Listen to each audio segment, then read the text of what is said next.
All right, just about 7 o'clock, all 5 of us are gathered, so I will call to order this regular meeting of the Board of Selectmen for Monday, September 29th, 2025. Thank you, everyone, for joining. For everyone on the call, we need to have a short executive session, which we'll do separately. So when that session is over, we will come back to this call. So if you're on this call, please just hang tight, and we will finish up with that as soon as possible and get right back to you. So we're going to drop off. You stay on, and we'll be back. John, could I get a motion to? I'm working on that. Okay. Could I get a motion, please, to go into executive session? Sarah moves. Mike seconds. All in favor? Okay. We will be back very shortly. Thank you.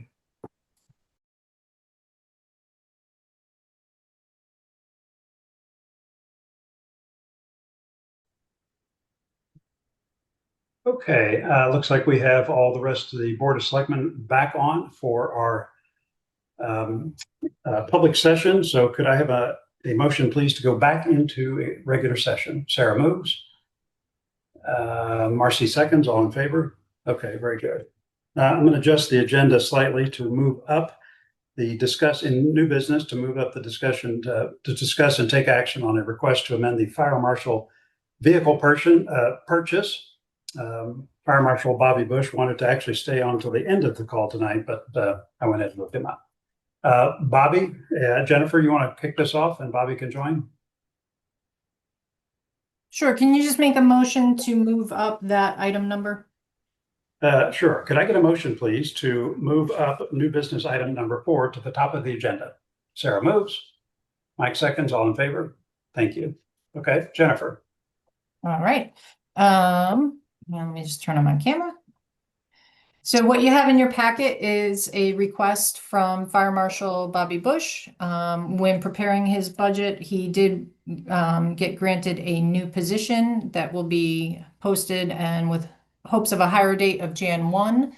But as he was working through everything, he discovered that he needs another vehicle to properly equip the new position. So he's worked with Brian Fransfort from our mechanic division and come up with a plan that would stay within budget, still get them the utility vehicle that was planned for this year, or provide a utility vehicle that was planned for this year, but also get him the correct number of vehicles that he needs to properly equip his staff. So Bobby is on and can provide some additional information. So during the process, I miscounted on vehicles, and I'll take the hit on that one for sure. But worked with Brian. Brian worked with the dealer who has the state bid, and is able to purchase the Explorers and be able to get a cap for the truck to make it an enclosed utility body, which is where we will keep fire investigation equipment. That way it's not in the cab of any of the vehicles. So nobody's exposed to the carcinogens from the byproducts of fire. So this really is just about amending the purchase plan, but it doesn't change the budget. Is that right? That's correct. Same numbers we're working with. We're just changing what we're going to do. Got it. Okay. This seems reasonable to me. Any questions for Jen or Bobby? Okay. Bobby, I have a question. I'm just trying to figure out, you had a budget and you didn't have this truck included in it, and the budget hasn't changed, but we're able to buy another truck.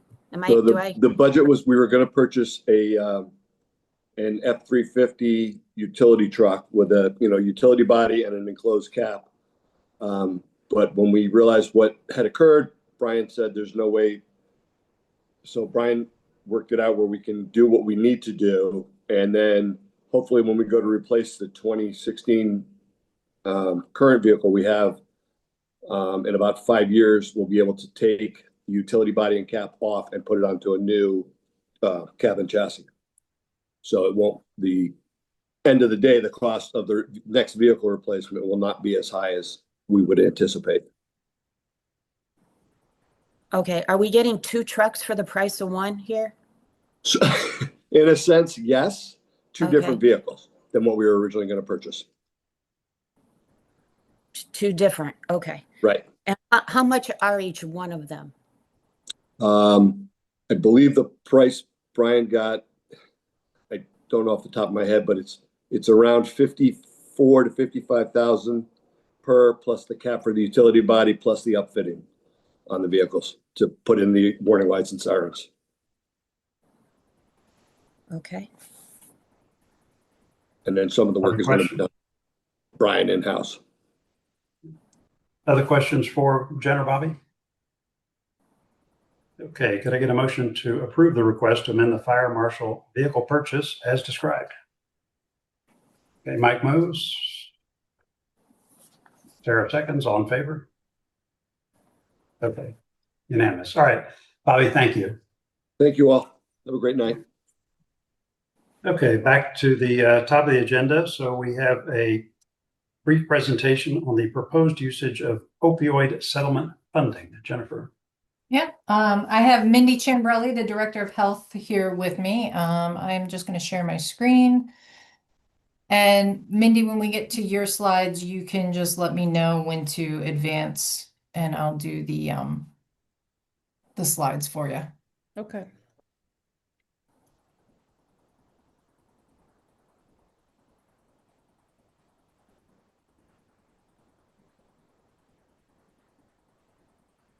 All right. So the purpose of this is to educate you, the board members, on the opioid settlements that we have received and how we'd like to begin using the money. We did opt into a couple of settlements in 2022. We began receiving payments in 2023. With the current settlements that we have, we're slated to receive about $542,000. The payments will be spread all the way out through fiscal 2039. We've received about 202,000 so far. We're going to average receipts of about $33,000 per year out through 2031. And then after that, for 32 to 39, we have decreasing amounts that we'll receive. So we'll have a nice steady cash flow throughout. We have a large amount of cash that we have received that we need to decide what we should be doing with it. We do have an option to opt into a new settlement that just became available. The exact amount for us is unknown. Based on the other settlements and what our share was, I estimate it could be about $60,000, but it does depend on how many towns or how many municipalities in Connecticut opt in. This is based on the amount that Connecticut is slated to receive. So after we go through the presentation and Mindy walks you through what we'd like to do with the funds, I want to circle back to this and just get the board's feeling on whether or not we should opt into the new settlement, or if we feel that the funding we're slated to receive is sufficient and leave money for other municipalities in Connecticut. So with that, I will turn it over to Mindy. Thank you. Good evening, everyone. Thank you for the opportunity to speak tonight. And I'm here to just provide an update and outline of proposed next steps for the use of funds. So the overview is, as of now, most towns and cities across the state remain in the very early stages of planning. A majority have not yet or only partially spent their allocated funds, and again, are just beginning to explore how best to apply them. Like our peer municipalities, Darien is in a key decision point where data collection and collaboration with stakeholders is going to be critical to ensure these funds are used in a meaningful way. This is just a reminder I put in this slide that there are a list of permissible uses, and according to the settlement guidelines, those core abatement strategies, as the term is, are to be used for treatment, prevention, recovery, support, and harm reduction. So these are broad categories, but there is flexibility within them to meet our local needs. However, to allocate funds responsibly and transparently, we must first identify where those specific needs are. So Jen, next slide. So my segue into that is talking about the foundation of any sound public health initiative is a needs assessment. This is a critical first step to ensure that programs and funding decisions are evidence-based, community-driven, and strategically aligned with the actual conditions on the ground. A local assessment will provide evidence-based recommendations to guide future funding decisions and other things that we may not have considered. In addition to informing local decision-making, the data collection will contribute to ongoing state-level efforts to evaluate the outcome of various abatement strategies. A research-driven approach will help our community better understand the root causes of addiction and overdose, sources of exposure, improve resource allocation, and ensure transparency and accountability in the implementation of these settlement dollars. This process will also include stakeholder involvement. So you can kind of see how we're moving here from collecting data to forming a small stakeholder focused group to oversee the assessment process and ensure that the community is represented. This group would be responsible for reviewing the collected data, developing funding priorities, and then presenting this plan back to you. This collaborative approach ensures transparency and inclusivity as we move forward. Jen, next slide, please. And the goal of this assessment is for data collection. Without data, we cannot accurately identify gaps, ensure equitable distribution of resources, measure the long-term impacts, identify current providers and programs, map existing behavioral health and substance use services available to our residents, pinpoint both strengths and gaps in the continuum of care, and collect input from stakeholders, service providers, and community members. And again, without this type of assessment, we really risk allocating funds based on assumptions rather than facts. Next slide, Jen. So these are the appropriated funds. And last year, we had moved some of these dollars, the $78,554.50 into a appropriated fund, and 40,000 of those we supported the pilot program at the Middlesex Middle School for a teen talk position. And we've also spent $350 for question, persuade, refer, and the mental health first aid training. And then that leaves the available appropriated funds that are left unspent of $38,204.50. So this is where we currently stand. We propose the following actions: to issue an RFP for an opiate needs assessment. And again, as I mentioned in the previous slide, these will identify current abatement services, gaps, and future funding priorities. I would also ask that the appropriated funds be used to continue to fund the mental health first aid training and the question, persuade, refer training that's offered now through Human Services Department. It's available to any resident or any individual serving the Darien community. And 3, any remaining funds from the appropriated amount would be used to support a community presentation or supplement an existing need or service. So I'll just close by saying in my slides, and Jen, you can go to the next slide. The opiate crisis continues to affect communities across the nation. While Darien may not see the same numbers as other municipalities, we're not immune. These funds we received through this settlement provide a rare opportunity not only to bolster what work is doing, but to address what's missing. So I would just ask the board to consider moving forward with the use of these appropriated funds. With your guidance and approval, we can ensure that every dollar spent aligns with Darien's needs and makes a measurable and sustainable impact. And I'm happy to answer any questions you might have at this time. Mike. Michael. 2 things with regard to the assessment. I guess I hate to spend money to assess something if there's a way to actively know how to put those dollars to actual programmatic use. So if you could tell me a little bit more of what we get out of assessment, what it's going to tell us, and why don't we know positive ways to apply these monies right now? Why do we have to pay to figure that out? I think, Michael, in the position that I'm in, and I've only been in for a year, There's so many people operating in this space now that maybe we don't know about. So I think if there's a way to collectively gather all this data and centralize it into one report, where are gaps, who's operating in this space, how can we make the biggest impact? And I think we can frame the RFP that way.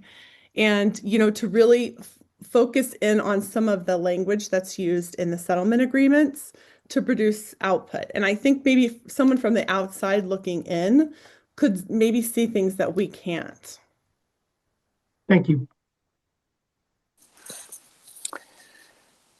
Other I questions? I see the value in doing this. My concern is that I feel like we do have an idea of some of the organizations that are operating in this area. We also have a lot of nonprofits operating in this area. And I'm wondering if it's possible to maybe tap into, before doing an RFP, working with some of the organizations. I don't know if it's, I don't want to name, there's a lot of them, right? Like, you have a lot of organizations that you work with. We've also have all these nonprofits, some of which are focusing on things that are happening in Darien specifically, like Thriving Youth Darien, that have the survey and want to address some of those results, but they're focusing on the youth. They're not focusing on the adult, so to speak. So I know you need to figure this out, across the whole spectrum. Are there folks that you're working with regularly that might be able to give you, kind of a window? I am curious. I think this has greater implications than just Darien, but I'm curious kind of because a lot of the organizations have overlapping areas that they serve, Norwalk or Stanford or so forth. So it might be hard to just focus on exactly what the needs are specifically for Darien. I agree. And I think Human Service Planning Council has a lot of those individuals that cross the borders, right? They were operating in Stanford, but they're offering services to Darien residents. So there are, platforms that we could, pull people in for this type of assessment to do, to have their voice be heard, I guess. You also have a lot of for-profit organizations that do, I don't want to say advertise to Darien parents, but to Darien families. And there is a need, I think, for that information. So I think having a source for that information would be helpful. I think it's important to keep in mind that one of the challenges we face with any kind of additional large sum of money and a charge that goes with it is we are leanly staffed mostly to cover our day-to-day. And so I know Mindy is perfectly capable of pulling this all together from the community organizations. She's pretty much full up on her workload through the day-to-day. So enlisting the help of professionals and consultants for these kinds of things is the model that we do have, because we just don't have the staff time to dedicate to some of these special projects. Yeah, I see where Sarah and Mike are going on this, and I hear it. I think, Mindy, maybe another idea would be to reach out to WestCog when you're putting together this RFP and see this is something that all 169 communities are dealing with, right? So hopefully whoever we hire is available to help us and they're not busy elsewhere. But you might be able to cut to the chase a little bit quicker, reaching out to WestCog. So yeah, I'll echo what I think everybody else has said, is that I just don't want to continue to reinvent the wheel on organizations that have done a lot of this work. I mean, I have a very good friend right off the bat that I know that this is what she does for a living, that works for a not-for-profit. And I hope she's tuning in to listen to this because it's right in her area of expertise. But that being said, I also want to give a plug for the two things that we are doing in town, the QPR training and the mental health training. I will say that from my experience, what I've heard in town, working on the mental health task force, that has been a huge resource for town. I know that they have another one coming up very soon. I had reached out to a bunch of friends and sent it, and people are just really excited about this offering, and I think it's almost full. So as long as that continues to be successful, and as long as we continue to have good numbers, I would like to put that as a priority because I think that's a really good starting place. And it's a resource to everyone in town. And in regards to finding, an outsourced person to do an assessment, definitely would like to chat to kind of find out who is in this, who's in this field, right? Is it a not-for-profit that is already working, that knows Darien really well, or is this somebody completely outside of our community? I'm just curious to see, and what's the cost? I mean, I know you probably have no idea right now, but I certainly don't want to spend half of our funding on a project that maybe, if we really streamlined in closer, there are some things that we know immediately through the Thriving Youth Task Force, through the Mental Health Task Force, through a couple of organizations that I can throw off the cusp right now, know this town really well, that may be able to give us some information so we're not spending an exorbitant amount of this money that really should be going to those in our community who are suffering from opiate overdose addiction.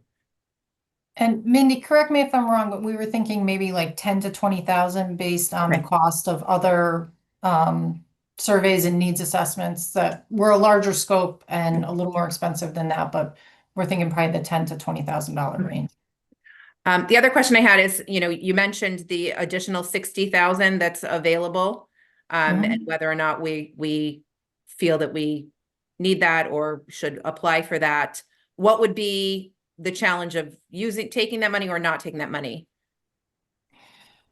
So Those where are we, distributed, I guess, probably throughout the state. And if we don't use it, then somebody else is going to take it. So maybe we see surrounding communities as needing it more. Is that? yeah, that's possible. Where we don't have necessarily a good handle on how we want to use this money and how it would be most effective with the funds that we have. I just felt it was important to not just automatically opt in, but bring it to this board to have that discussion of first estimated $60,000. It could be more, it could be less. Is that something that we want to opt into and take into our community?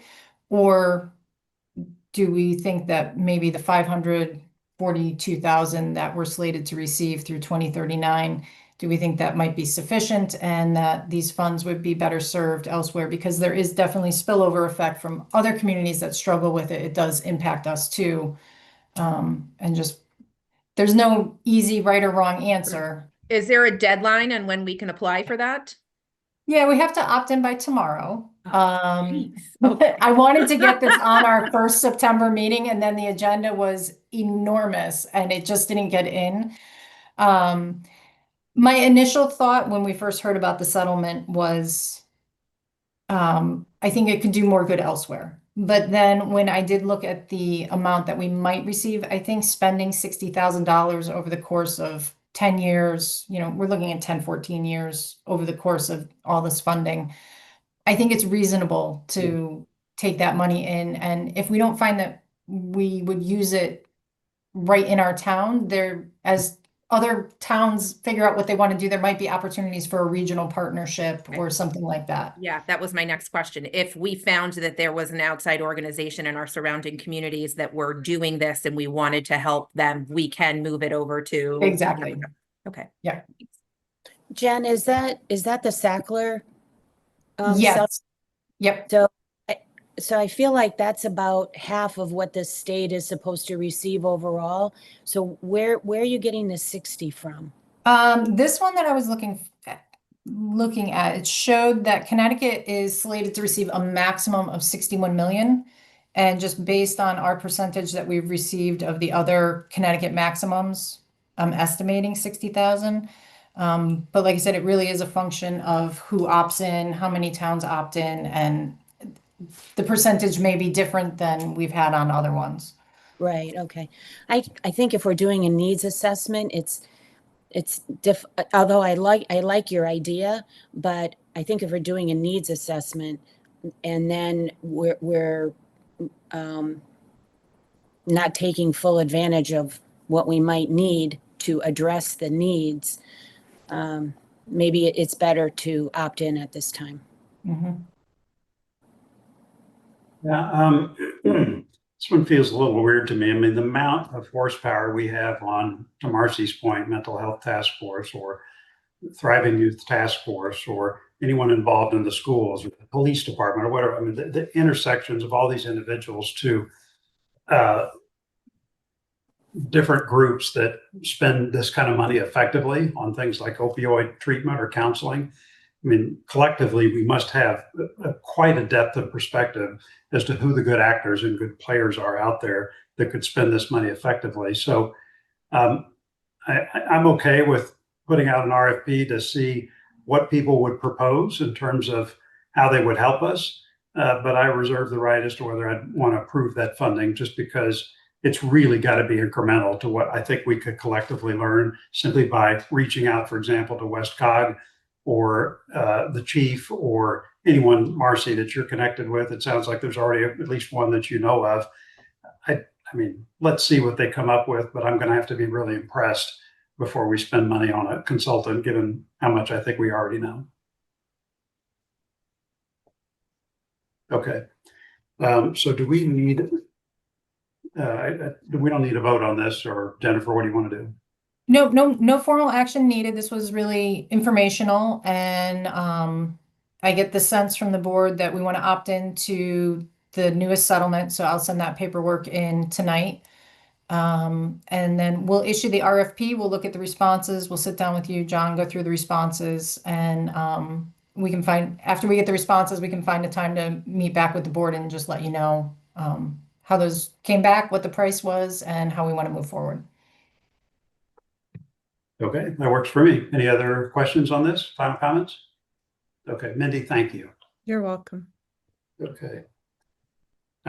Next up, we have an update on e-bike and scooter legislation and enforcement. Jennifer and our Chief of Police, Jerry Marion. Chief, nice to see you this evening. Thanks for joining. Good evening, everybody. Thank you for having me, and good to see everybody. Terrific. Okay, this is something we raised in a prior meeting that it would help all of us to just get a briefing on those topics. So I'll hand it over to you. And I apologize up front. I've been in so many different meetings with different groups, so I don't know what we pushed out to which groups and what we haven't. So I apologize if I'm being repetitive. And also, the first thing I'll say is I'm not an e-bike or e-scooter expert by any stretch of the imagination. I try and keep up with it. I try and, mesh that in with the changes to the laws. But we do have a big update coming up October 1st. And I'd like to maybe quickly highlight what the changes will be. And believe it or not, there hasn't been a lot etched into state statutes that really have governed the use of e-bikes and classifications and e-scooters and what is even definitions. So it's nice to see some legislation that's finally putting the finger on what is what. And I'd say that the biggest changes we're going to see come Wednesday with new statutory language is, well, first of all, let's back up a little bit just in case everybody doesn't know. A year ago this time in the fall, we took an approach of coordinating with the Selectmen's office, the Police Commission, the Board of Education, the Police Association, and kind of creating a campaign to spread awareness, education on what's going on with e-bikes. I was even at a meeting this past week where the Police Commissioners Association of Connecticut specifically mentioned something about e-bikes, and it's a problem more for the Fairfield County section of the state than it is anywhere else. And I think they're pretty on point. And one of the things is we see bikes and scooters and the different technologies here more in a place like Darien, New Canaan, Westport than we do in other sections of the state. And I think the laws and statutory regulations have been slow to keep up with the technology. And I think what legislators have finally done is try and take us out of the gray area and really kind of put some concrete rules in place where they weren't before. So e-bikes and e-scooters are closely regulated or closely related to motorcycle laws that are in place, and motorcycle laws and moped laws have been on the books for years and years. But this new electric and battery powered vehicles, there hasn't been any kind of guidance on it, and I think they've finally done that. So What the biggest changes will be starting on Wednesday is that e-bikes with no pedals and batteries over 750 watts, but under 3,500 watts will now be defined as motor-driven cycles. That didn't mean much to me when I first read that, but having researched it a little further, it makes a lot more sense. If you have what we would call an e-bike that has a battery or powered over 750 watts, you need a valid driver's license. Now, if you have an e-bike or electric type scooter type bike vehicle that's over 3,500, but over 3,700 watts, not only will you require a license, you'll need a motorcycle endorsement, a registration, and insurance. So very identical to motorcycles. So, these are the statutes that the umbrella over the whole state. And I'd like to kind of, really talk more about what's going on in town here. We all see that right before Middlesex Middle School opens up in the morning, there's a parade of e-scooters of young kids going up on the sidewalks. What most parents don't know is that e-scooters, e-bikes, and bicycles are not allowed by state law on sidewalks. So a municipality has the right to change or enact an ordinance that can prohibit that, but there hasn't been many that have done that in Connecticut. In fact, I'm not aware of one. So as a parent of young kids, what I say, I prefer that you stay on the scooter on the sidewalk when you're heading to school, sure. But technically and generally within the law, that is prohibited. So there's still areas that remain gray. And I think I don't have a position yet to take one stance or another to say that we should have a position on whether scooters should not be allowed on sidewalks. Kids from, I don't know how 12 years and up, 12 years and under.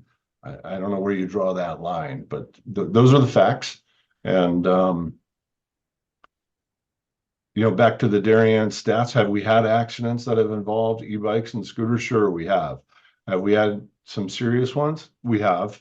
Have there been some residents of town involved in serious accidents outside of town? We have, unfortunately.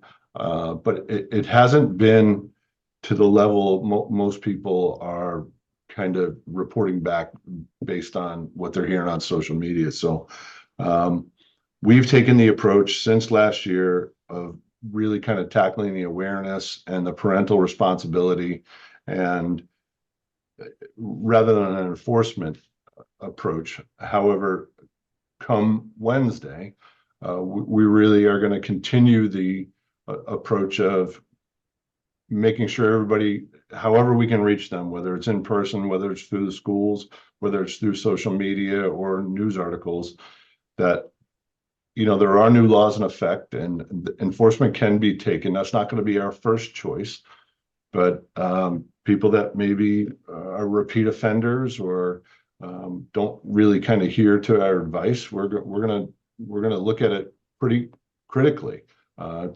We're in the business of safety, and we want to make sure that not only are people heeding our advice, but that it's out there in the first place. And it doesn't always fall on the police department to make sure that everybody's safe. And we don't want to be the bad guys and trying to enforce statutory regulations all the time. And we'd much rather go the route of education and awareness. And I'm sorry, there's a lot of gray here. I quickly sent something out in the chat while you were all in executive session, hoping to specifically answer any critical concerns. I didn't want to waste anybody's time, but we'll see how it goes. I mean, even the state's not even caught up with all this. The technology is moving faster than the state can putting in place regulations. Questions for the chief? Mike? Thanks, Chief, for the presentation. One thought, I mean, is hopefully we can keep track of what's going on with these devices. So if we can see something that's trending in a different direction or an increase in these kinds of problems, I appreciate what you're saying about what, the statistics versus what, some of the online chatter may be. And the second, just in terms of a, suggestion is we consider, educational, efforts. I think the citizens in this town, like others really, statistics, factual. These are the kinds of accidents that we're seeing. These are the kinds of injuries that we're seeing, and this is when they tend to happen and why they tend to, happen. And just instead of an overall like, well, we need to have these things be driven or operated safely. Yes, but even pictures. This is what's happening when you're careless. This is how you're getting hurt. This is how you're hurting people and property of others. Well, I mean, you're exactly right. And the 13 of us that are on the chat tonight, we could go into the wee hours of the night telling just experiences that we've all had on our own. And I know I've had face-to-face conversations about specific incidents with some of you.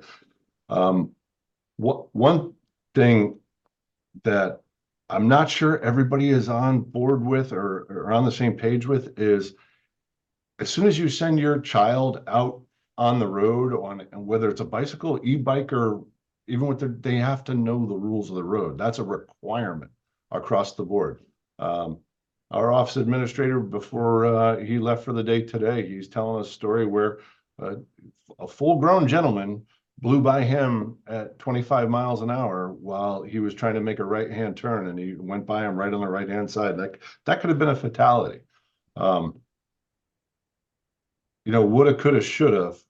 I still think it comes back to when parents in our community are funding our children with or gifting our children with these devices. They have to understand that there comes a strong, heavy responsibility with it. It's not just sending a kid out on a bicycle on Chasmars Pond Road and riding around in a cul-de-sac, and I use that because I grew up there and we played street hockey in the street. But it's very serious.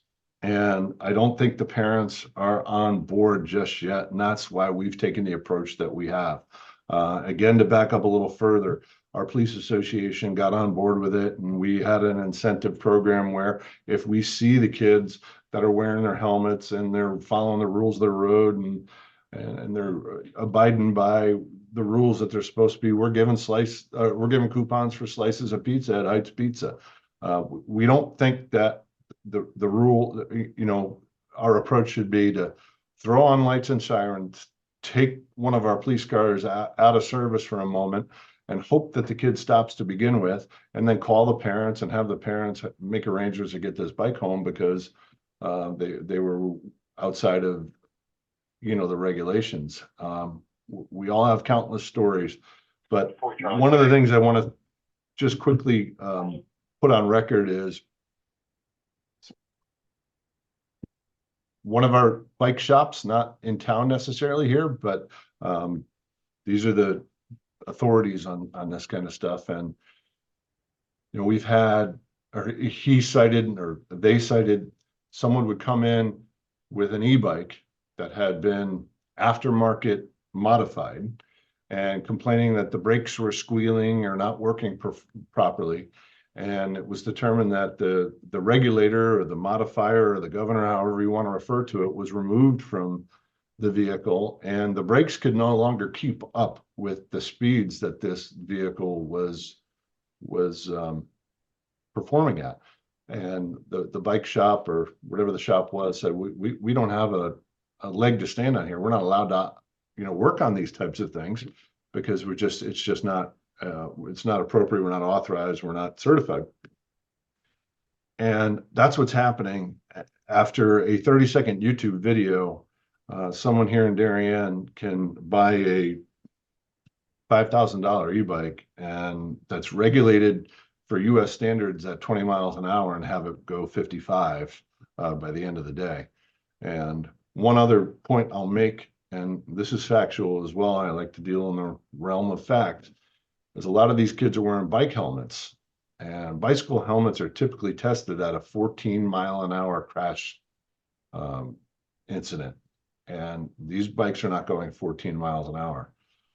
They're much more suited for wearing a motorcycle helmet, but there's no regulation that requires an e-bike rider to wear a motorcycle helmet. In fact, as far as helmets go, and I don't want to get into the minutia of it and go down the rabbit's hole with the classifications, but a class 1 or a class 2 bike, which are the lower level bikes that need to stay with below 20 miles an hour and 28 miles an hour, you have to have a helmet. However, once it becomes over 750 watts, as far as the wattage of the vehicle goes, it becomes a motor driven cycle. So it's a different classification. Now you have to have a driver's license, but you don't have to wear a helmet at that point because it's not considered an e-bike. All e-bike riders, no matter what the age is they're required to wear a helmet. But once you get over the 750 watts point and under 3,500 watts, it's only a motor driven cycle. So it gets gray once again. And then once you're over 3,700 watts, it's just considered a motorcycle altogether, whether it's electric or gas powered. And I think the trouble that the state has had, and all the states have had, is we've always dealt with CCs and how big the motors were and how much that could propel the vehicle. And we're not dealing with CCs with battery powered vehicles or electric vehicles. So the rules are a little different. And I think the lawmakers are a little bit behind the 8 ball with catching up here, but I think coming Wednesday that what they've put in place is sending us in the right direction. Yeah, Marcy. Yeah, sorry. So this is a kitchen table conversation in my house daily. I'm really close to it. It's probably one of my largest concerns on safety in town, especially because, like I said, I have a 12-year-old middle schooler who is a boy and absolutely, totally attracted to this scooter life that so many of our middle schoolers and high schoolers are using. I think this is a twofold issue.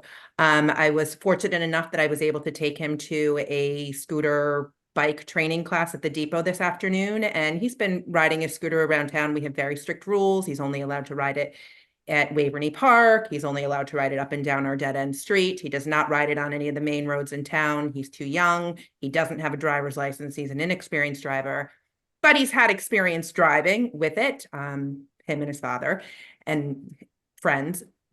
He went to the driving class today and came back, and I said, "What did you learn?" And there was a lot of rules that he learned. How to turn, how to stop at a light, how to, pass on a left-handed side, all these things they think were really, really important. And I think it's imperative that parents have that opportunity to send their kids, if they're going to make these choices to use e-bikes, to use scooters around town, there should be training their kids the rules of the road. Doesn't matter what their experiences is. We don't do, trial by fire here and just say, send your kid out and see how they do. I think it's really, really the parents' responsibility to find some way to teach their kids the rules of the road and how to appropriately drive them. The other side of it is we're dealing with youths, right? We're dealing with kids that have, underdeveloped frontal cortex lobes. They're driving around just like handing a 16-year-old boy or a 16-year-old girl their driver's license. There's going to be this window of growing and learning and making mistakes. Unfortunately, when you don't have metal surrounding you, your mistake could cost your life. So the other part is I think we need to do better at making anybody who comes into this town understand that they are sharing the roads with our youth. Drivers need to be aware, and how we do that, I don't know. you know, so long, the police commission, the police department have been trying to put this initiative out to make drivers aware. But is it more, do we look into more signage? Do we look into more, you know, ways in order to, when any driver walks into this town, they are aware of the fact that this is a culture, no matter how much we want to stop it, no matter how much of his parents we want to turn out and say, you know, don't do it in town because we're terrified your kid's going to get hurt. People have choices. And our community is, you know, it's right now a community that's filled with children that want some freedoms. These are kids coming out of COVID. These are kids that are coming out of a time when they, you know, have spent so much of their social life on devices. And I support kids getting out, having some independence, being social with their friends, meeting down at McGuan and playing baseball for a little while and jumping on their scooters and going home. There's so much of that that's beautiful. And I think it's the adult's responsibility to create the community that kids can do that safely. Yes, kids need to learn how to use it. Yes, there needs to be legislation and laws that we're not throwing our kids on things that should be classified as motorcycles, things that have way too much power behind them, things that are, so I think we're doing all the right things.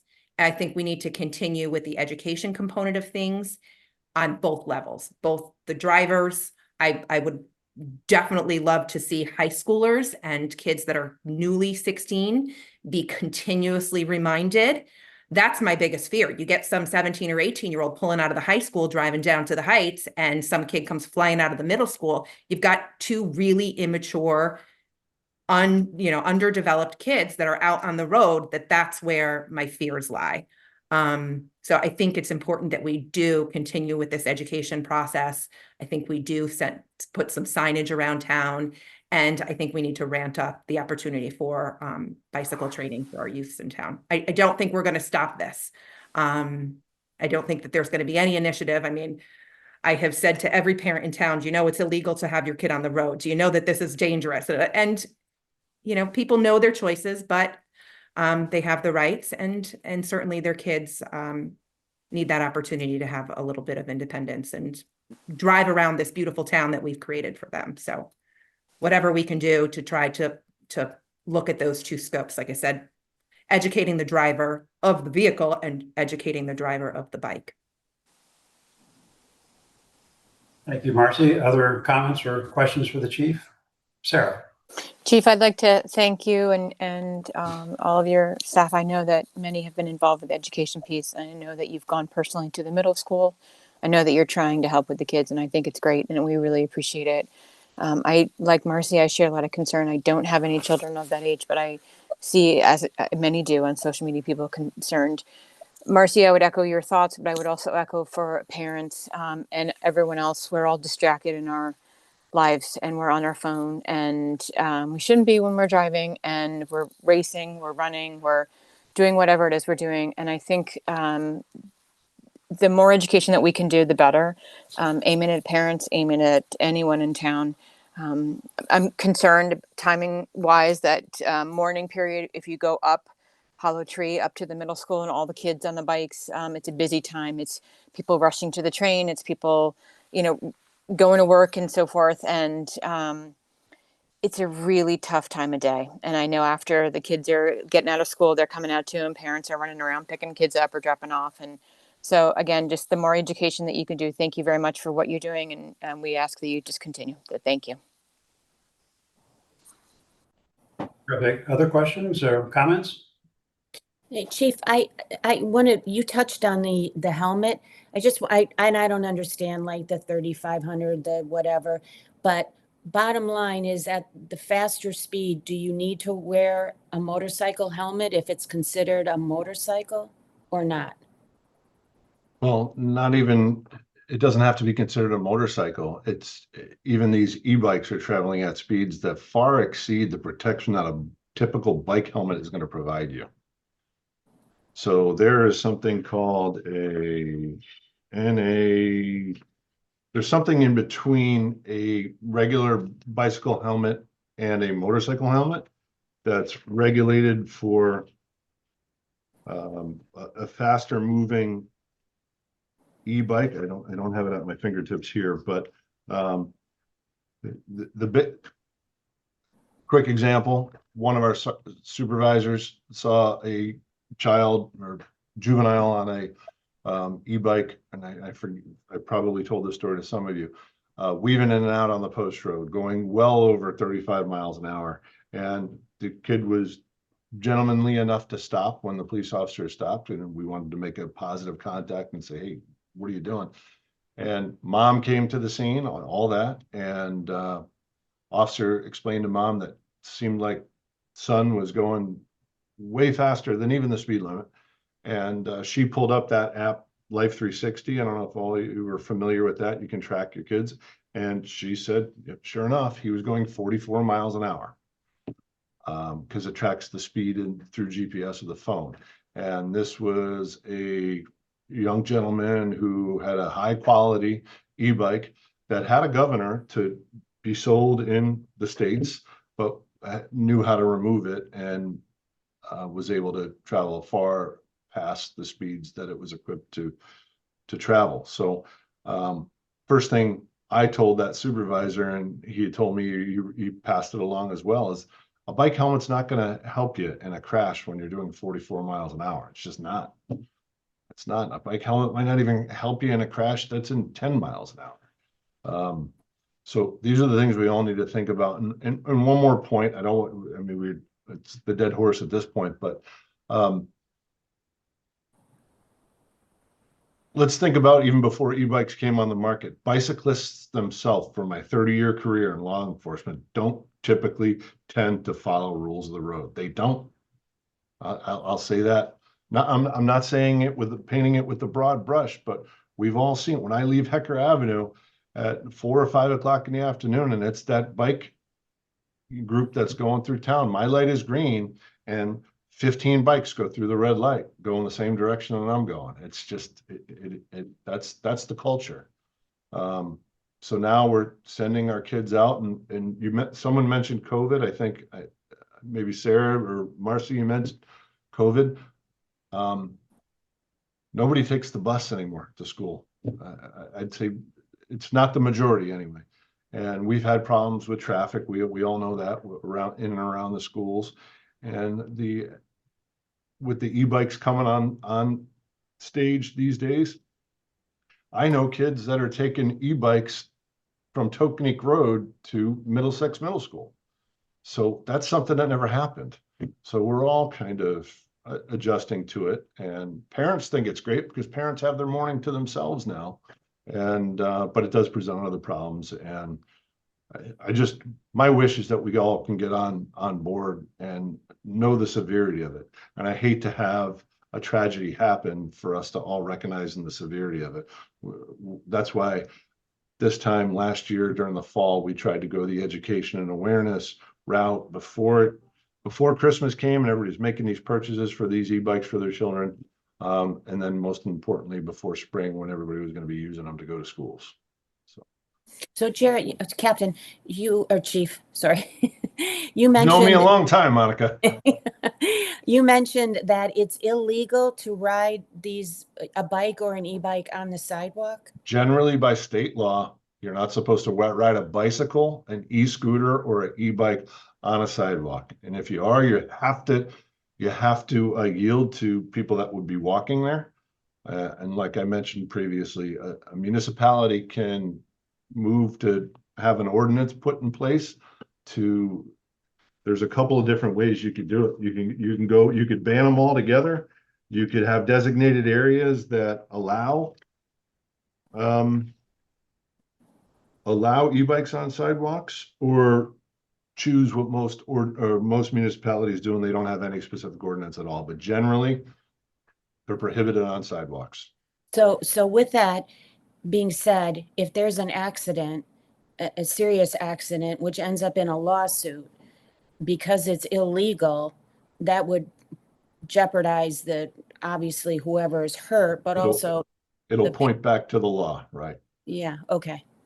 So maybe people need to understand that also. Well, when you're pulling out of Whole Foods and you're looking to take a right, maybe to head up Ledge Road, You may not necessarily, you're not looking right. You're looking left because that's the way you need to merge. But if a kid's coming on an e-scooter down the sidewalk from like the public garage, Department of Public Works, you're not expecting that. And that's why there's laws in place and we've had that exact scenario.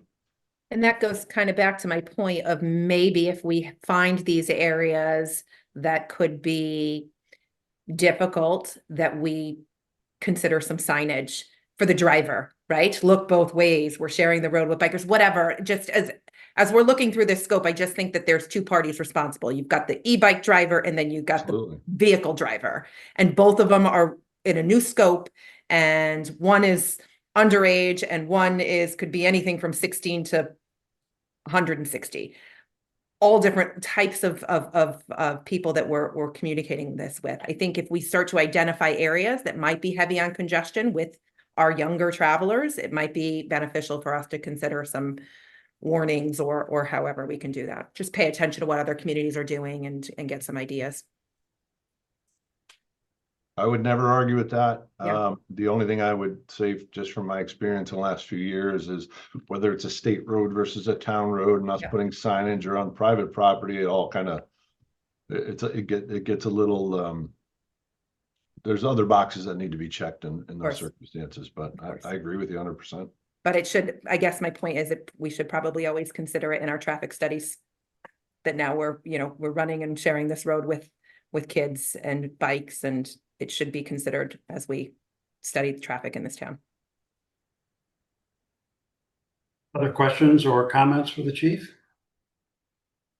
Chief, thank you. Much appreciated. We appreciate you all. I appreciate the opportunity.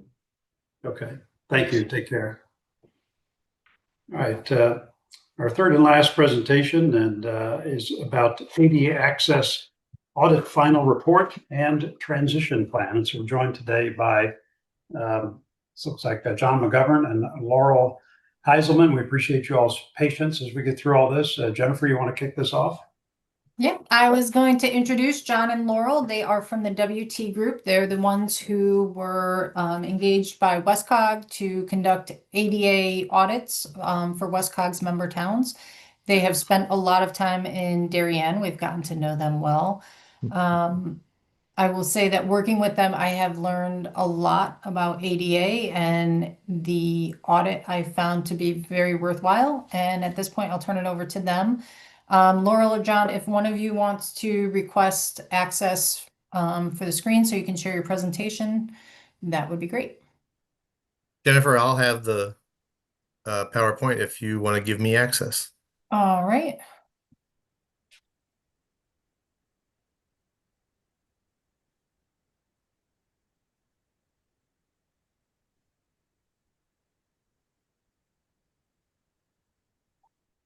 I think that's a yes. All right, there you go.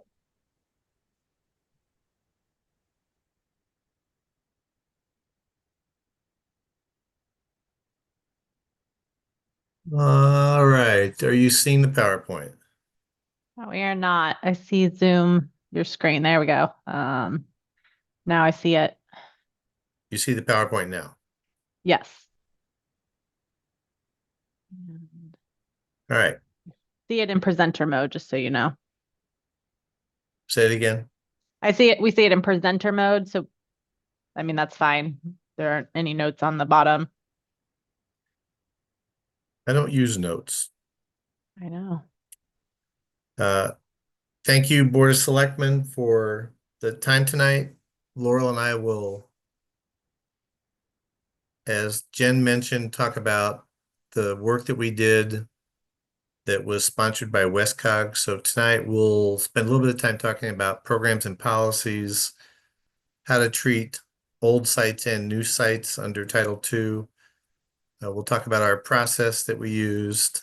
We'll review the transition plan, talk a little bit about the deliverables that you have, and then close with some strategies and some remarks in conclusion. Feel free to interrupt us as we go through this if you want to deeper dive into part of what we're talking about. We'll start by telling you a little bit about our background. Laurel, would you like to introduce yourself first? Yep. I'm Laurel Heiselman. I'm a certified therapeutic recreation specialist, as well as a certified Parks and Recreation professional. I've spent most of my career in Parks and Recreation, local government, providing access, programs, and inclusion to individuals with disabilities in North Carolina and in Texas, which is my home state. So I was the project manager here on this scope of work in Darien. So, like Jennifer said, I spent a lot of time in your parks and in your buildings, and I really enjoyed your town. And so it's been really interesting to kind of sit in and listen to this call as well, because I feel like I know the roads you're talking about and the parks you're talking about and the turns you're taking. So yeah, that's me. We travel all over the country, but I currently live in Dallas, Texas. Thanks, Laurel. And my background isn't unlike Laurel's. I too started in local government in Albuquerque and then here in Illinois. And along the way, I realized, of course, that towns have a moral obligation to make sure people with disabilities receive services and can use facilities. But I wondered if there was a legal obligation. So I went to night school while I worked in local government at Loyola University School of Law, and graduated about the same time the ADA became law. So kind of right place at the right time for me. I stayed in local government for a couple of decades after that. And then in 2008, we formed the accessibility practice, and we've since served more than 700 towns and cities and counties and the occasional state and small entities like the U.S. Air Force and the U.S. Marine Corps, always with an emphasis on how to better include people with disabilities and make sure that sites, whether it's a park or a building, are accessible. This project was sponsored, as Jen mentioned, by WestCog. Mike Wilson has been our hand holder through the project. He's the WestCog senior planner, and he had a conflict and is not able to be here tonight. But a tip of the hat to WestCog. We also want to thank the Darien staff. Susan Barksdale was the person who we most frequently dealt with, but Jennifer, as town administrator, has been great. So has Jen Fava in Parks and Recreation. Whenever we've had a question, they have had the answer or they were able to find the answer for us. So I'm going to jump into our work in the program and policy arena. And again, this is just an overview from 30,000 feet, but I think a lot of people, when you hear the ADA, you think of parks and buildings, and it certainly is about that, but it's also about municipal programs and policies.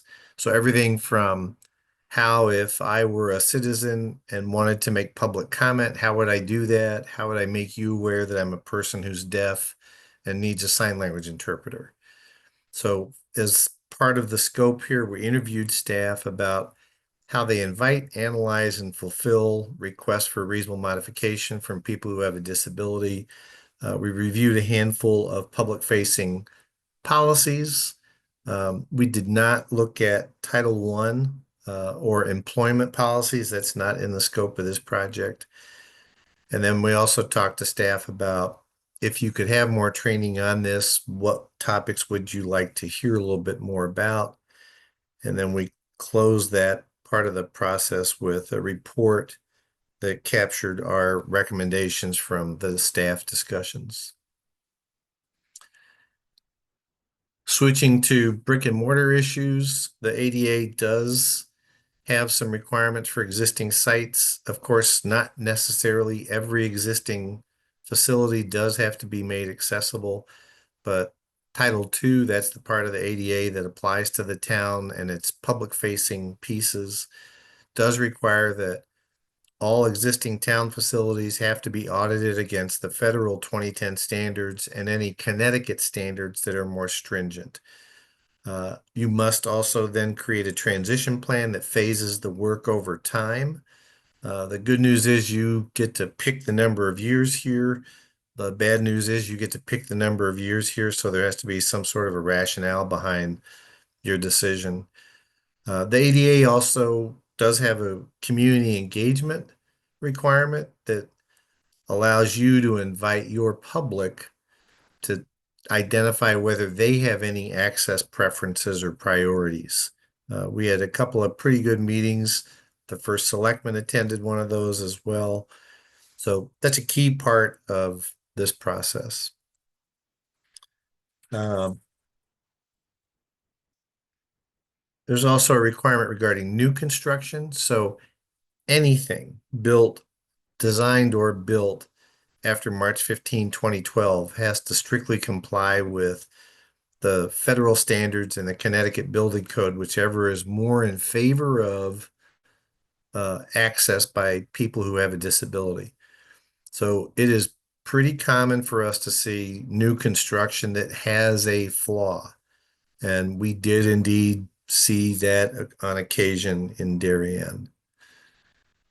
Laurel, do you want to talk a little bit about the process that you used when you were in Darien? Yeah, sure. So I know several people saw us out.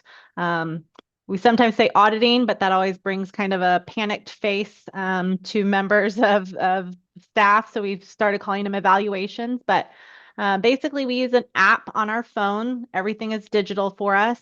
But we carry a phone that has checklists that we have built and created based on the 2010 standards, as well as implementing some of those Connecticut standards that are more stringent. And in our app, we carry our tools as well, 2-foot digital level, which is what is required for DOJ and access audits. A lot of times construction use a 4-foot digital level, but you'll see us carrying our 2-foot digital level. Tape measure, good old fashioned tape measures, and a door gauge to measure pounds of force that it would take to open a door. With these 3-ish simple tools plus our phone, we answer questions and then take pictures and describe kind of the deficits that we might be seeing. So a lot of times what people see us do is measuring parking stall widths, measuring sign heights, spend a lot of time in bathrooms, measuring bathroom stalls, grab bars. That's a place where we often see new construction that might just be a 1/2 inch off. But that's kind of our process. It's pretty simple, but it is very expansive. We have checklists for almost everything, including prison cells, hospitals, as well as a lot of those public-facing bathrooms, arts and crafts rooms at the Mather Center, playgrounds. And so that's where we spend a bulk of our time, is actually out in the facilities. Thanks, Laurel. So that's the process that we use to gather the detail that creates the transition plan. So the transition plan focuses on the notion of making the town programs accessible. So I used the example earlier of I'm a person who's deaf and I want to make public comment at the meeting tonight. When the Department of Justice thinks about a program of local government, they think about opportunity. So the opportunity for me to make public comment, that's a program. The opportunity for me to go to a park, drag my lunch along with me and sit at a picnic table in a park and eat lunch in the sun, which is rapidly disappearing. That's a program. Of course, paying for an activity or an event is a program too. So when you hear program in an ADA context, think broadly here. The transition plan also requires the town to disperse your retrofits. So pretty simple concept here. You can't have everything that's accessible just be in one part of town. It also addresses unique sites and recurring sites. Unique sites are likely to have a higher priority, whereas recurring sites, you're not given a ratio or percentage by the Department of Justice. We're happy to give you one. So when we've talked to Jennifer and the staff, we've suggested that a minimum of 1 of 3 of recurring sites should be your target. And we've included that in our transition plan. I mentioned the decision about how long do you make this. I'll let the cat out of the bag and tell you before we get to the slide that we're suggesting a 12-year process here. But just like any other plan, you can accelerate that or certainly delay it as circumstances require. We also look at what makes a thing accessible. Sometimes it's design, sometimes it's construction, sometimes it's maintenance, sometimes it's all three. So we have looked at how do other jurisdictions order the priority for retrofit. And I'm not going to go through all of these, but some are the low-hanging fruit. What can we do with current human and fiscal resources? Some use the severity of the barrier, so the absence of a curb ramp or the absence of a ramp leading into a building. Some jurisdictions have said we'd rather spend money first on spaces used by the public as opposed to spaces used by employees. That doesn't mean employees aren't entitled to an accessible workspace. It just means it's a different priority and it's a different portion of the ADA as well. I think recency of construction is an issue. I touched on that earlier. You have a kind of a double obligation if you have a new site that does not fully comply because it violates the new construction requirements and it isn't accessible on its own. So these are just some of the factors that we've seen other jurisdictions use. The Department of Justice does require 4 things in a transition plan. One is a description of every physical obstacle that limits access for people who have a disability. 2 is what's the solution to that or how will it be treated? 3 is a schedule for that retrofit. So what year will it occur in? And then 4 is who's the official responsible for implementation of the plan. DOJ doesn't really ask you to talk about costing, but we know that no town can do this without having an idea of what the cost is. So we always do include, and WestCog included it in their request for proposals, a cost reference for making that asset accessible. Laurel, do you want to mention the deliverables? Yeah. So I know you've received some of the deliverables, but they can be lengthy. And so in hopes of saving some paper, we haven't provided you with hard copies of everything. But to start, we did look at 8 sites. We call them facilities as kind of a program, but we looked at 2 beaches, 2 parks, and 4 buildings. So you have 8 site reports, and the site reports have the pictures, the descriptions. They have drawings of what it should look like. So they're pretty informative, but they're pretty lengthy. You should have a copy of the final report, and that's kind of the summary that we write. That includes the community engagement, includes some program and policy paragraphs. It includes all the findings. That's like the longer document, as well as the transition plan and pivot table. The transition plan has all of the findings from the 8 sites into one large Excel spreadsheet, which then has a pivot table with all the costs and kind of the order of retrofits based on those, the community engagement and what phases we've put them in. The program and policy and community survey are shorter documents, but very specific to those findings based on community input in our meetings and a survey that was open for about a month during the community engagement meetings. There's some additional documents for that are available that are templates. So we have an inclusion solutions process, kind of helps primarily Parks and Recreation staff, but any staff that is public facing come up with a plan for when somebody with a disability asks for a modification. We've also spent a lot of time talking to you all about service animals, and you are one of the jurisdictions. We created a service animal script. We see a lot of people starting to bring in emotional support animals, and really pets, and staff are all over the country are having issues navigating those conversations. So we worked on a script as well as a policy for that, because based on some really good conversations, and then a sample OPD-MD, other power-driven mobility device policy. And so it's really interesting to be on the same call as the chief, because those laws are very interesting. We'll have to comb through what's coming out on October 1st as it relates to motorized, with battery powered, not gas powered mobility devices, and how that presents for access was interesting. But we had some really great conversations with staff when we did the program and policy report as well. So those templates are all available in the Google Drive as well.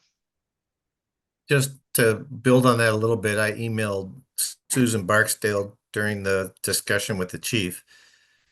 The Title II regulation at section 35.137 does require the town to make modifications that allow me, if I have a physical disability and I'm using a, let's say, Segway as an example, to get from point A to point B, to make modifications to allow me to do that. So that might include telling me that I can drive that on the sidewalk. I do, as the chief acknowledged, though, have to adhere to neutral safety rules. So I have to yield to pedestrians. I have to stay to the right. So, we're happy to continue having discussions with you. Susan and I had that exchange, but keep in mind that the policy looks at allowing me to use another power-driven mobility device as a reasonable modification. That's the shortest we've ever talked about a really complex subject. It's true. It's true. So dollar-wise, phase 1 included low-hanging fruit and some modifications at new sites that we thought were not compliant. That's about a 5-year span for about 1.4 million. Phase 2 is another 5 years for 1.3 million. This tended to address things that are new to the standards, like park and recreation assets. We say new, perhaps we should say the newer, because new means they became effective in 2012. And then phase 3 is complex or costly retrofits. We had this pegged at a couple of years, and these are efforts that you have with a partner or that are just, as we said, complex or costly. We also identified some things that were not compliant, but we don't think you have to do. So that is in our town option category. And we also identified smart practices, things that other towns in Connecticut and across the country have done that make a site more accessible or usable, but are not a part of the final and enforceable standards. So in short, phases 1 through 3 tallied a little over 3 million and stretch out for, as I mentioned, the 12-year period. We would encourage you, of course, as you're going through this, to integrate this with your capital plan. Don't let the ADA transition plan sit in a silo by itself. This is better accomplished when it's integrated throughout everything else that you're doing. We do some strategies. Laurel, do you want to talk about the first one? Yeah. So kind of when I talked about my background, it really is around building and maintaining relationships with the disability advocacy groups. I heard earlier in the call talking about there is a lot of overlap with some of your neighboring communities as well as the larger cities. So a lot of the groups that are supporting or providing services for individuals with intellectual or physical disabilities might be larger stakeholders, but making sure you guys are aware of what community members maybe are part of those groups and how you can, maintain and have relationships with them. Just in my conversations at town hall, it sounds like you have relationships with different groups and different people who have mobility impairments that are able to give some feedback. So, just kind of spending time maintaining those relationships, connecting with the people at the schools. Obviously, a lot of times children are identified as, having a disability, but then they do age out and they grow up and they become adults and are probably still in your community. And so where is that connection of individuals that are living in Darien and utilizing these facilities? We've got a couple of other thoughts here. Every year, of course, it's important to both budget and then expend some funds toward the transition plan. We do have within our list of past clients some who stopped spending money on the transition plan, and that guarantees you a visit from an agency that's going to encourage you to continue your transition plan efforts. My mom and dad taught me not to brag, and I'm sure yours did too, but this is a place where you're going to throw that advice out. You've done a lot. Darien has a lot that is accessible physically. You've got a good accessibility and inclusion approach to your communities. So brag about it. Talk about what you're doing online and in print and in meetings, and invite your residents to come to you before they go somewhere else because they want to raise a concern about the Darien transition plan. And I think related to that is exceed the minimum requirements. The Centers for Disease Control and the Census Bureau say that by 2030 in Darien, there will be more people older than 65 than under 18 for the first time in history. So that's significant from an ADA perspective, because for all of us in this meeting, the incidence of disability is around 13 to 14%. For people over 65, it's a whopping 45%. So that's 3 times greater. So this isn't just a forecast. This is already happening. We work across the country, and a lot of our jurisdictions in the so-called retirement states like Texas and Florida and Arizona, they're already reporting that 35 to 40% of their population has a disability. So there's a pretty significant demographic wave that you want to stay on top of. As far as what's next, we usually recommend accept the report and direct staff to implement the recommendations. I talked about the staff earlier. Staff understand what we're saying here and have a really good feel for how to wrap the recommendations into the other things that the town is involved with. It's important enough to say it again. Do be sure to annually budget and expend for retrofits, and then continue doing the good job that you're doing of making sites accessible to and inclusive of people who have disabilities. We don't leave the town behind. Our audit staff are accustomed to getting calls while they're at work from a park maintenance worker who's in a bathroom and is saying, "Hey, where do I measure from to make sure that the counter height is right?" So we look forward to Jennifer and the staff calling us when they need clarification on this. And I'll stop there and see if we can answer questions that you might have. I didn't see any during the presentation, but it's probably because I was talking too fast. Questions for John or Laurel?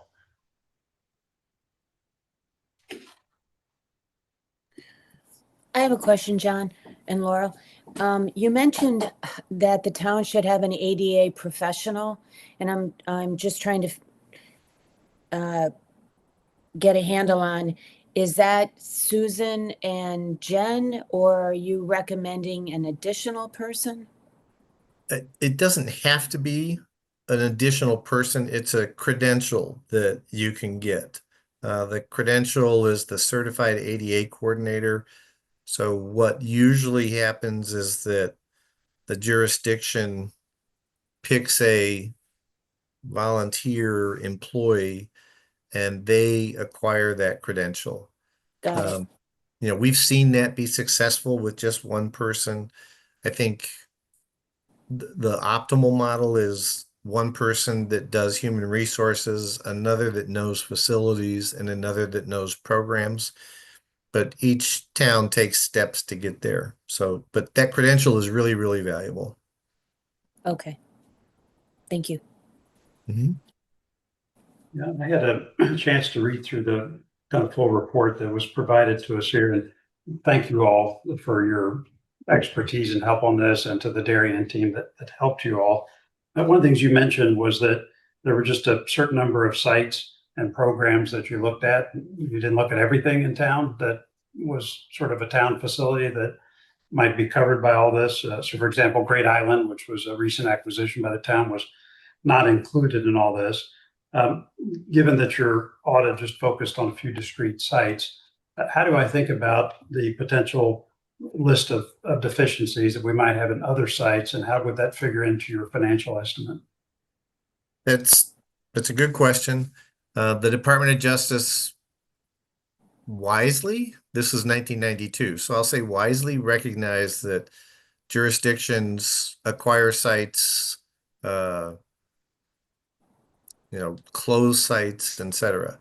So the basic rule here is that the town has 3 years from when you acquire something to either make it accessible or to flip it, Selectmen, to the other approach. A site that is not accessible, you have 3 years to close it or make it accessible. So I would say that the island property fits into that. I don't know if there is a definite plan for how the town wishes to proceed, but I would suggest that you have that 3-year window to either identify the deficits and then make those, and I'll just say some of or all of them, compliant, or decide you're going to dispose of that property in a different way. Okay. Well, my question was less in the context of newly acquired properties, but more for the inventory of properties that we currently have that were not covered by your audit. The question is did you extrapolate for the sites that you did visit and say, well, the overall budget would be this, or is it just for the sites that you looked at, in which case for the sites you did not look at, our expenditures and challenge could actually be substantially greater? It's for the sites that we looked at. Okay, We so did not even know about the island until several months into the project. Okay, so if we were to take an inventory of all the assets controlled by the town, our mandate or challenge to get compliant actually could be substantially larger than what you guys described in your audit. I wouldn't say substantially larger. We're aware of 1 or 2 additional sites. For Selectmen, you may be aware that Westcog has had conversations with us about what we call the queue, the list of sites that were not in the original list. So I think Laurel, I'm looking at you, even though you can't Yeah. tell. That's I think okay. there are 2 sites that are in the queue for Darien. There are a couple. I'm not exactly sure. But I will say, I think Selectmen, just when we received the list, a lot of them were buildings, and so things with a lot more physical structures, which are going to be more costly. And I think some of the sites that are not on there don't have maybe physical buildings. So parks with only grass trails might have been included. And so even when we look at those, when you say substantially, if there's several sites with only grass trails, that would be more of a program access, kind of like John was saying earlier. The program access part of the transition plan or the monetary cost would come in later. Things that are more expensive are going to be built physical environments. And then as you kind of build new, those costs would come in later. So while they're not accounted for, I wouldn't say they are tremendous, because you're not going to have the same costs of a building, a rec center, a maintenance building, the police at those facilities. Because I don't think, just when we got the original list, the sites that weren't audited might not have physical structures, if that kind of helps. Okay. A couple other questions. Could you describe a little bit more about what smart practices means? What does that constitute? Sure. Smart practices are either a method that a jurisdiction has used that makes a site more accessible, or it's taking something that works in a different context and applying it in a new context. So I'll use two examples. One is power door openers. Power door openers are not required. But if you think about the cost of maintaining doors to always operate with the right pounds of force, the human resources cost might eventually equal the $10,000 or $11,000 to get a power door that serves a heavily used building. So is it a requirement? No, it's a smart practice, and it kind of balances your maintenance mandate with let's do something that exceeds the standard, which I talked briefly about earlier. The other might be something that's just not in the standards. The standards are about 220 pages long, but they are incomplete. So for a playground, you can access the elevated play components on a transfer system that starts at 11 inches above the surface and can be as high as 18 inches above the surface. But the question is, if I'm a kid in a wheelchair, how do I get to the 11 inches? That's a pretty hard transfer. So we have always recommended the use of a descending or ascending step, I guess you could call it either, that is at 8 inches above the surface. So that's not in the standard, but we and every American playground manufacturer know that it's a good smart practice. So that's included on every playground that is sold in the US, even though it's not a requirement. Okay, thank you. Other questions for our friends here? Yeah, you know what, John and John, piggybacking on what John just said, I was wondering on the where you have town option described, can you go into a little more detail on that? Sure, those are things that we saw at sites that were not compliant, but because another site with the same asset is compliant, we said you can leave it as is until you next replace that. So it uses the program access test. So again, DOJ does say you do not have to make every existing site accessible. So I'll use the example of playgrounds. If you have, I'm going to make up a number here, 6 playgrounds, clearly making one of those 6 accessible is not enough. You also clearly don't have to make all 6 accessible. So by starting with our approach of a minimum of 1 of 3, then you're at 2 playgrounds. And then in 2028, when you replace a 25-year-old playground with another one, that's new construction. And so it has to be accessible. So now you have 3 of 6 that are accessible. So you've just in a short period of time gone from 1/3 to 1/2. And then the year after that, when you replace another one, now you're at 4 of 6. So now you're at 67%, if my math is right. So that's the way the Department of Justice wanted it to work. They wanted to see you have a minimum level, and then over time, as you make changes organically, those changes will be accessible. Does that help? It helps a lot. Thank you. Great. More question from me in terms of how people are thinking about program design. So you mentioned a number of things from either say a kid program or being able to go up to a picnic table or those types of things. Is it that if you're going to launch these programs in the future, should the municipality be evolving to say that sort of every single program offering we have sort of as an end goal is 100% compliant, right? Because you could think of some programs or some places where you could offer that, but there's not a practical way to make that particular offering compliant, in which case it suggests that you just should not have it and really should only have programs that are fully compliant. How are you seeing municipalities address that question, and what's the legal requirement around that? Yeah, that's a good question. I think my answer is going to be it's a culture issue. It's the way staff think about programs. So there is a pretty famous picture of a woman who uses a wheelchair and is rappelling down a cliff in her wheelchair. I hate to tell you all this, but I'm never going to go rappelling. And if I used a wheelchair, I would never go rappelling. But it's my right, if I did use a wheelchair, to choose to do that. So if the town offered a program like rappelling or skate parks or fishing or beaches, then it's my right to use that, even if someone might look at me and think they're not equipped to do this.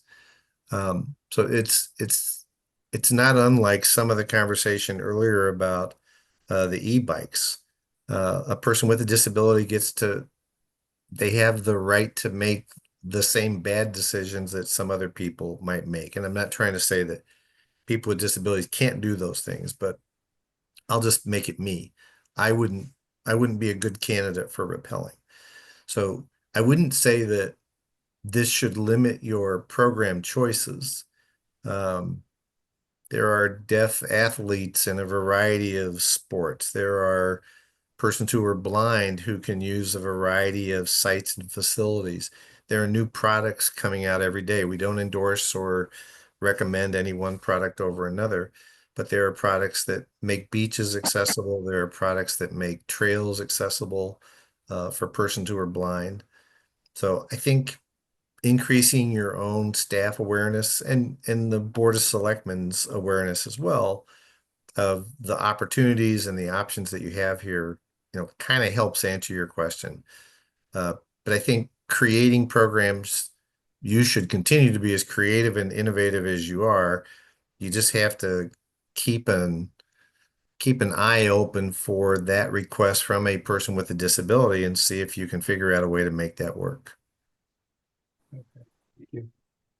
Other questions for our friends?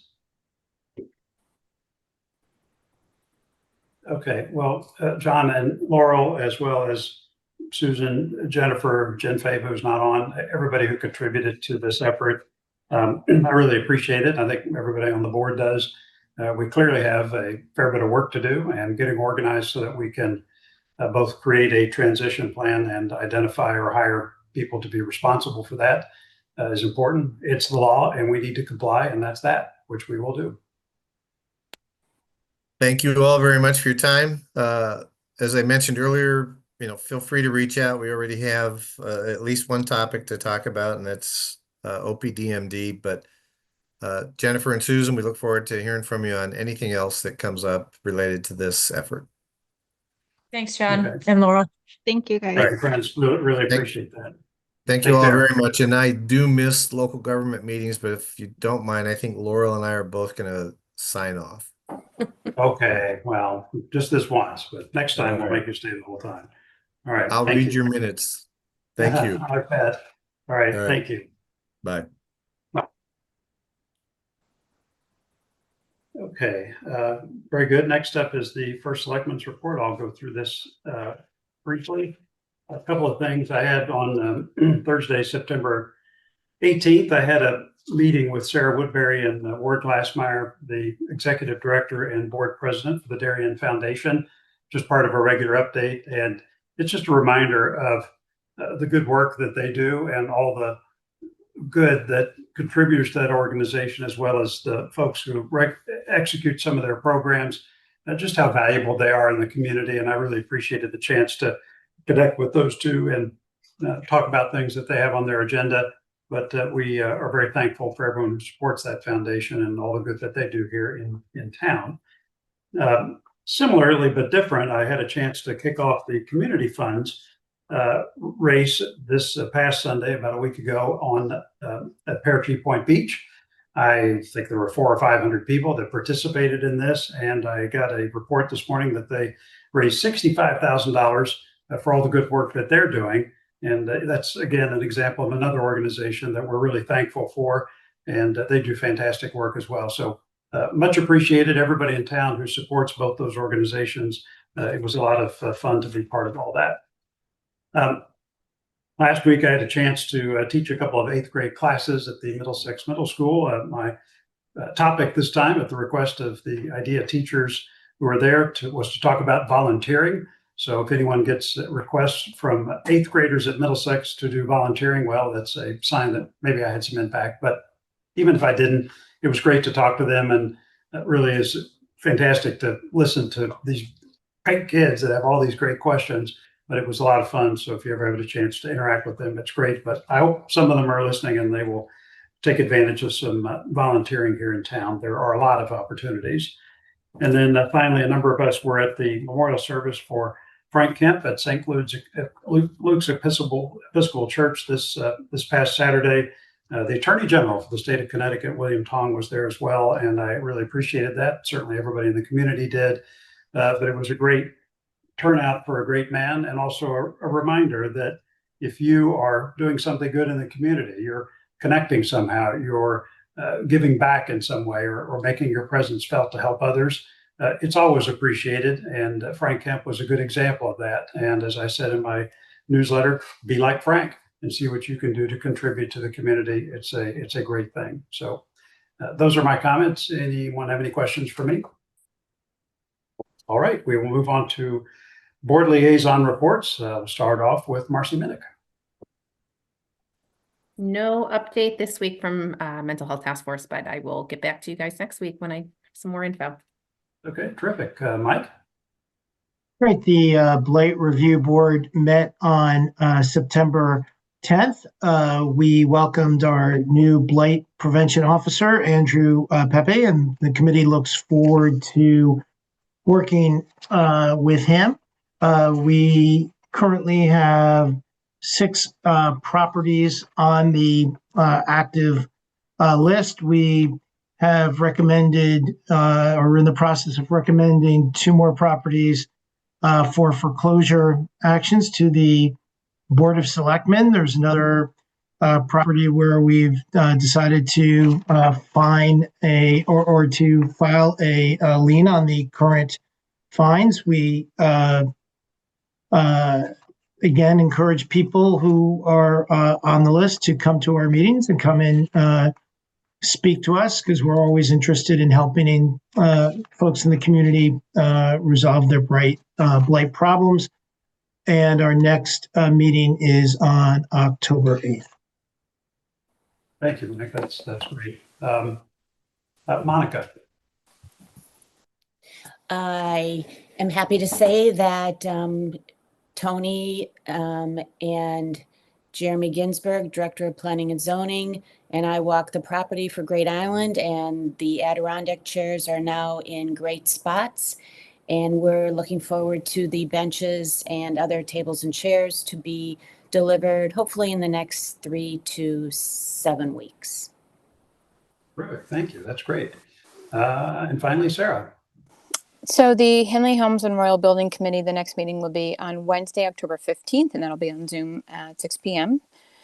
For the Thriving Youth Darien, they had their first meeting of the year this past Thursday, September 18th, rather, and they went over the plans for the year, the goals. They went through the ideas. They're going to be focusing obviously on sharing the survey results, and then focusing on events and programming based around some of the grant deliverables. They're also formed a new community action committee, and their mission will be to reduce the teen substance abuse by changing environment conditions. And the strategies will focus on reducing access, enhancing barriers, changing physical design and consequences, and educating the community on relevant laws. One of the things that they're looking at doing is distributing medication lock bags. And Sarah McCarty shared that the lock bags will be distributed at this Darien road race last weekend. So unfortunately, John, I was not there. I don't know if you saw those. But that's one of the things they're looking at. So they talked about some different plans for the year. The next meeting is not until November 20th. They have it every other month, and it will be on Thursday morning at the library at 9:30.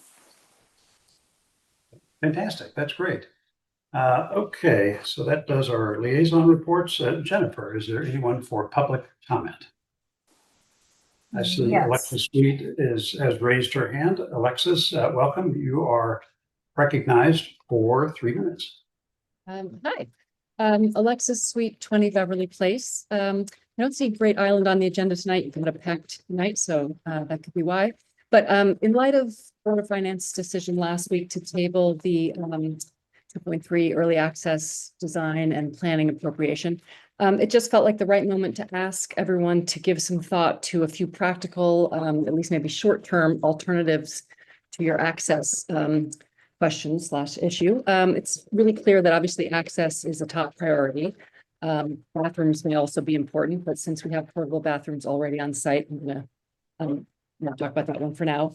I just wanted to highlight really two complementary ideas that many people have been talking about and asked about, and maybe now's the time to give them some consideration again. One is whether or not the town has looked into potentially renting a portion of the St. John's Church parking lot, which, as you know, kind of accesses right out to the sidewalk along Rings End Road. And so, that could be a helpful short-term solution, at least when Pear Tree Beach parking lot goes offline in November, assuming that work goes forward. That St. John's parking lot is, would ensure safe, clear sidewalk access from that point to the entrance, which is maybe something. And the second idea, again, is to raise the shuttle service idea and ask again about considering piloting an ADA compliant shuttle system that could operate between a central town parking area and Great Island on the weekends. And maybe when 23A is done, you can expand the service. I just think a shuttle system is something worth considering because it could, provide immediate ADA access and offer an alternative for those that are unable to walk from farther away. So these sort of two ideas are, things that would increase safe access for all residents and visitors, and, maybe provide some solutions that are scalable if they work out. So I've just asked that you give maybe those some ideas if you haven't already. And then I also just want to quickly thank you for agreeing to take a look at the street lighting plan on 23A, that 100,000-foot entrance. And again, make a plug for programmable fixtures that are off during normal conditions, only turned on if there's an event on the property after dusk. It would give us safety, functionality when needed, but also avoid unnecessary impacts. So if we had programmable lights, it would minimize light trespass, protect the wildlife, the environment, reduce disruption for the neighbors. And, keeping the roadway dark may also help prevent the town from unintentionally maybe creating an attractive nuisance of some kind, because the other side of the property would be closed if it was after dusk and there was no event happening. So I just appreciate you guys considering all of those ideas, and thank you for your time. Thank you, Alexis. Jennifer, anyone else for public comment? Not that I see. Okay, terrific. Thank you. All right, down to new business. We've already talked about the fire marshal vehicle. Next up is discuss and take action on the creation of the Pear Tree Point Building Committee. Jennifer. In anticipation of the RTM approving the Pear Tree appropriation tonight, what is before you is for a charge for the creation of a building committee. The project is $9 million. It's a significant construction project, and the Board of Selectmen is required to consider a building committee for any project over $1 million. So this definitely fits the bill. The criteria that you have in front of you is consistent with what we've had in the past on DPW garage and on the earlier iteration of a Pear Tree Building Committee. So consisting of 7 members appointed by this board, 5 of them from the public. 1 must have relevant experience in building trades, construction management, or architecture, and then some ex officio members for selectmen, chair of the Park and Rec Committee, Park and Rec Director, Finance Director, and the town administrator. And then further specific charges, mostly regarding how they need to structure their committee, the fact they need to follow proper process for a meeting schedule, noticing their meetings, and then more specifically on the project, establishing an implementation schedule, working with the selected professionals, if any additional professionals are needed, working to conduct RFPs and a proper town process to identify and hire on additional professionals, as well as reporting requirements to the Board of Finance and to the Board of Selectmen. Okay. Yes, we definitely need to do this for a project of this complexity and magnitude. I think we would vote to establish this committee. I will admit at this particular moment, I don't have any candidates for that committee, so we probably need to think, and maybe Jennifer and I can spend some time on this week, a process for trying to get some folks to serve on that committee. I don't know that we need a wide net like we did for the Great Island Committee a couple of years ago, but maybe something like that. If any board members have suggestions for individuals to serve on this committee, we certainly could consider that. And let's see if we can pull together some potential candidates for that in the near term. Questions, suggestions? Okay. No, I think this is really good. I think maybe just one thought would be having a conclusion for the committee, right? In this charge, something like how once the project is done, it's closed out, the committee officially is disbanded. Yeah, something like that. I think that's a good idea, just so it's not open-ended. That probably makes good sense. Unless, of course, the committee members are particularly energetic and want to be repurposed to whatever the next thing is, but I'll rule that out probably up front. I think we could do that. And this is, John, this is a 2-year project, right? No. This will be done, if they get the appropriation, they'll start in November and these guys will be done in May. Okay. Yeah. Wow. This Okay. is pretty quick, so. Okay.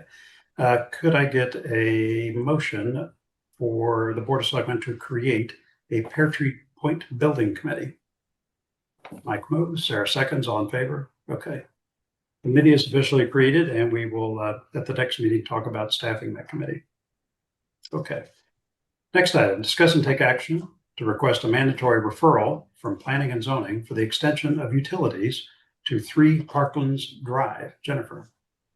Eversource has, let me back up. You have in your packet a map. There is a stretch of town property along, kind of spanning 1 Parklands Drive and 3 Parklands Drive.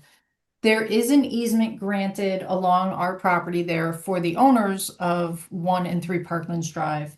But in addition to that, Eversource has infrastructure that runs along there. It's been there for a long time, but they have not formally had an easement to utilize our property and access their infrastructure. So when they received a request for additional service to 3 Parklands Drive, this came to Eversource's attention. So they are requesting an easement to formalize their use of the town's property in that area. The first step of this is for the Board of Selectmen to request a mandatory referral from Planning and Zoning. For Planning and Zoning to issue a report that is consistent with the town's plan of conservation and development. Assuming that is issued, it would come back to this board to approve the easement and then ultimately to the RTM for approval of the easement. And then that arrangement and access for Eversource would be formalized. Is there any financial consideration pertaining to the granting of this easement, or is this just something we get? No financial consideration, no. Okay. Questions, Mike? And the easement only gives them access. It doesn't give them any other kind of control over that property, even if it's related to a repair, correct? That I don't know. I don't know what the exact easement request will be. The first step is just this mandatory referral, and then the specifics of the easement request would come back to you to approve. So by approving this, we're just getting the mandatory referral and saying that this under, I think it's expansion or extension of utilities is the category, and that it's consistent with the POCD. If P&Z said that it was not, we could either stop there or you can take action to override that. But the first step is just, is it consistent with the POCD? And then we get into the specifics of the actual easement. Okay, because I'd like to avoid giving them any opportunity to touch any trees if there are any there. Yeah. That was my point, Mike. Oh, That sorry. you took the words out of my mouth. I would be remiss if I didn't bring that up, if it hadn't I think already we're been all brought up. unanimous on that point. Oh, thank you. I'm so glad. Monica wanted to take down some trees, but No, you know what? We learned a lot from Little Brook, so yes, would- we did. I would ask our attorneys to make sure there's strong language in there requiring notification before anything is even thought about for taking down. Approval. A regular trimming schedule, emergency only, is as tight as we could be, because that was a really, really long, difficult process. But I think we learned a lot, so. Yeah, so much so that I'd actually like to review, and I think we all would, the language in that amendment, just to make sure that box is checked with a bright red check. Yeah, if you can individually email me what you would like to see in there in regards to this, I'll compile that and I'll send it over to our attorneys so that they can make sure that gets worked in. Okay. Thanks, Jen. If nothing else, could I get a motion to request a mandatory referral from planning and zoning for the extension of utilities to 3 Parklands Drive? Mike moves, Marcy seconds, all in favor? Okay, great.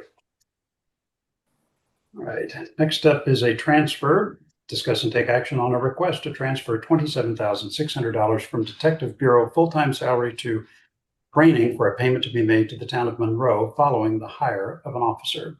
Jennifer.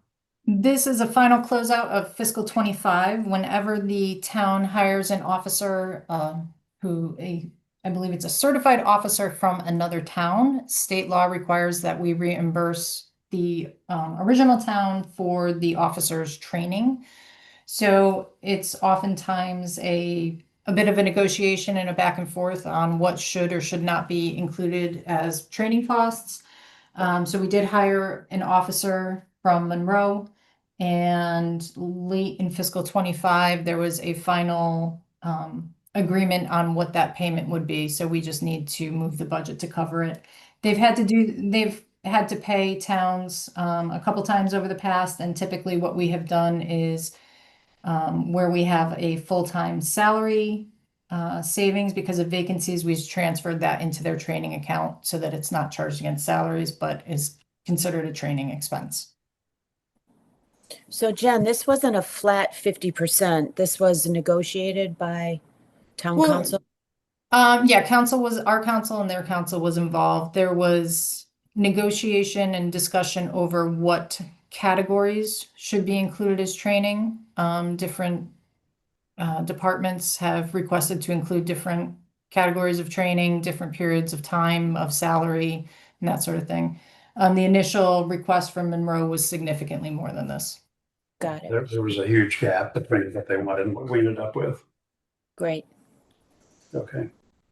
There are no other questions. Got to get a motion to transfer $27,600 from Detective Bureau full-time salary to training for the payment to the town of Monroe. Monica moves, Sarah seconds, all in favor? Okay, thanks. All right, next up, we've got 3 sets of minutes. One, the big one for our regular meeting on September 8th, and then we also have a special meeting on September 17th and 19th, which were called to facilitate executive sessions. I've been through the minutes and they all look good to me. Does anyone have any edits or changes? No. Okay. Could I get a motion to approve the minutes for the September 8th, September 17th, and September 19th meetings as presented? Mike moves, Marcy seconds, all in favor? Great. Okay. Agenda review. Ed Gentile is going to do a presentation on all of the construction, signals, paving, all of that at Norton Avenue and Ledge Road over by Darien Commons, Heights Crossing. Does anyone have anything to add or we should consider for agenda review? Okay, that looks good. Let's see, upcoming meetings. We've got in person on October 6th. That's a week from today. It's not 2 weeks from now because the following Monday is Columbus Day and Town Hall will be closed. And then on October 20th, we'll have a Zoom meeting and then followed that next morning by the joint department heads meeting at 8:30 a.m. If there are no other questions or comments, could I get a motion to adjourn? Okay, Mike moves, Marcy seconds, all in favor, we stand adjourned. Thank you, friends.